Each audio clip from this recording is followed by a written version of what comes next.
നമ്മൾക്കുണ്ടാവുന്ന ഓരോരുത്തർക്കും നമ്മളെ പോലെയുള്ള ആളുകളാണ് ഇവിടെ കഷ്ടപ്പെടുന്നത്. ഇന്നലെ 2 ദിവസം മുമ്പുള്ള അവസ്ഥയല്ല അവർ ആരുടെയും.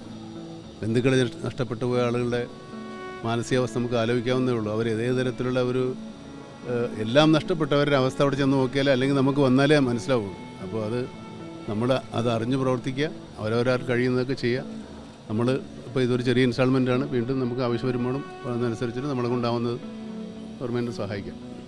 സംസ്ഥാന സർക്കാരിന് വേണ്ടി മന്ത്രി പി രാജീവ് മമ്മൂട്ടിയെ നന്ദി അറിയിച്ചു. ദുരിതമേഖലയിൽ അവശ്യ സാധനങ്ങൾ പര്യാപ്തമാണെന്നും തുടർന്നും എത്തിക്കേണ്ടതില്ലെന്നും, എന്നാൽ പണമാണ് ആവശ്യമെന്നും മന്ത്രി പറഞ്ഞു. നൽകുക എന്നതോടൊപ്പം തന്നെ മമ്മൂക്കയെ പോലെ വ്യക്തിത്വം ഇത്തരമൊരു ദൗത്യം മുന്നോട്ട് നയിക്കുമ്പോൾ ബാക്കി എല്ലാവർക്കും അതിനോടൊപ്പം ചേരാനുള്ള ഒരു പ്രചോദനം കൂടിയാകും എന്ന് പ്രതീക്ഷിക്കുന്നു. എല്ലാവരും ഈ ദൗത്യത്തിൽ സഹകരിക്കണമെന്ന് അഭ്യർത്ഥിക്കുന്നു. കടവന്ത്ര റീജിയണൽ സ്പോർട്സ് സെന്ററിൽ ആരംഭിച്ച കളക്ഷൻ സെന്ററിൽ ശേഖരിച്ച സാമഗ്രികൾ വഹിച്ച വാഹനം മമ്മൂട്ടി ഫ്ളാഗ് ഓഫ് ചെയ്തു. നടൻ ഇന്ദ്രജിത്തും കളക്ഷൻ സെന്റർ സന്ദർശിച്ചു. കൈരളി ന്യൂസ്, കൊച്ചി. നമ്മൾക്കുണ്ടാവുന്ന ഓരോരുത്തർക്കും നമ്മളെ പോലെയുള്ള ആളുകളാണ് ഇവിടെ കഷ്ടപ്പെടുന്നത്. ഇന്നലെ 2 ദിവസം മുമ്പുള്ള അവസ്ഥയല്ല അവർ ആരുടെയും. ബന്ധുക്കളെ നഷ്ടപ്പെട്ടു പോയ ആളുകളുടെ മാനസികാവസ്ഥ നമുക്ക് ആലോചിക്കാവുന്നേ ഉള്ളൂ. അവർ ഏതേ തരത്തിലുള്ള എല്ലാം നഷ്ടപ്പെട്ടവരുടെ അവസ്ഥ അവിടെ ചെന്ന് നോക്കിയാലേ, അല്ലെങ്കിൽ നമുക്ക് വന്നാലേ മനസ്സിലാവുള്ളൂ. അപ്പോൾ നമ്മൾ അറിഞ്ഞ് പ്രവർത്തിക്കുക, അവരവരാൾ കഴിയുന്നതൊക്കെ ചെയ്യുക. നമ്മൾ ഇപ്പോൾ ഇതൊരു ചെറിയ ഇൻസ്റ്റാൾമെൻറ്റാണ്. വീണ്ടും നമുക്ക് ആവശ്യം വരുമ്പോഴും അതനുസരിച്ചിട്ട് നമ്മളെ കൊണ്ടാവുന്നത് ഗവൺമെൻറ് സഹായിക്കാം. ഓക്കെ, കളക്ടർ കാണാൻ പറ്റുള്ളൂ. ബാക്കിൽ ബോക്സൊക്കെ ഉണ്ട്.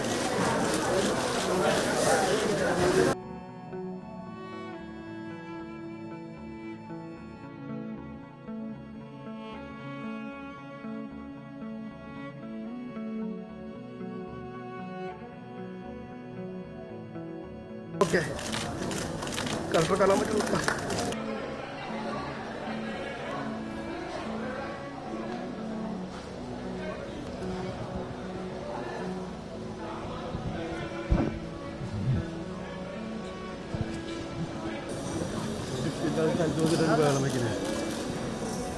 ബാക്കിൽ ബോക്സൊക്കെ ഉണ്ട്.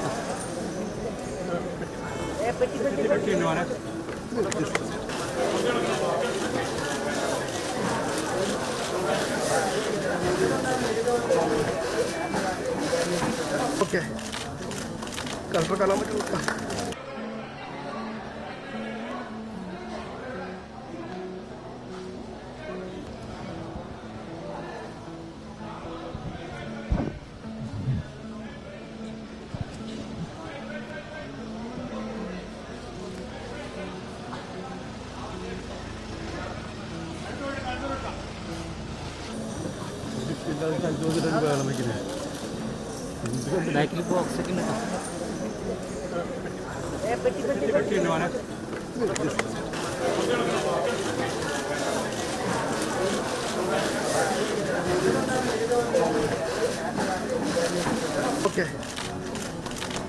പറ്റുള്ളൂ.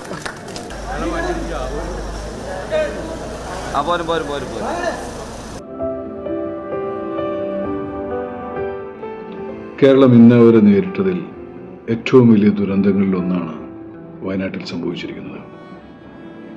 നമ്മുടെ കൂടപ്പിറപ്പുകളെ ചേർത്ത് പിടിക്കുകയും അവരുടെ ജീവിതത്തിലേക്ക് തിരിച്ചു കൊണ്ടുവരികയും ചെയ്യുക എന്നത് നമ്മുടെ ഓരോരുത്തരുടെയും ഉത്തരവാദിത്തമാണ്.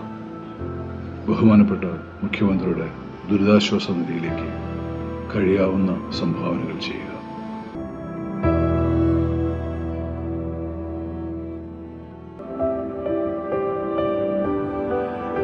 എല്ലാവർക്കും നമസ്കാരം. സമാനതകളില്ലാത്ത ഒരു ദുരന്തമുഖത്താണ് നമ്മൾ ഇന്നുള്ളത്. അതിതീവ്ര മഴയുടെ പരിണിത ഫലമായി ഒരു ഗ്രാമം തന്നെ നാമാവശേഷമായിരിക്കുകയാണ്. ഒരു ജനത മുഴുവൻ രക്ഷാപ്രവർത്തനത്തിനായി ഇറങ്ങി പ്രവർത്തിക്കുകയാണ്. ലോകത്തിന്റെ ഏത് കോണിലാണെങ്കിലും ഓരോ മലയാളിയുടെയും മനസ്സ് മുഴുവൻ വയനാട്ടിനോടൊപ്പമാണ്. ഉണ്ടക്കൈയും ചൂരൽമലയും വയനാടിന്റെ ഭൂപടത്തിൽ നിന്ന് തന്നെ മാഞ്ഞുപോയ അവസ്ഥയിലാണ്.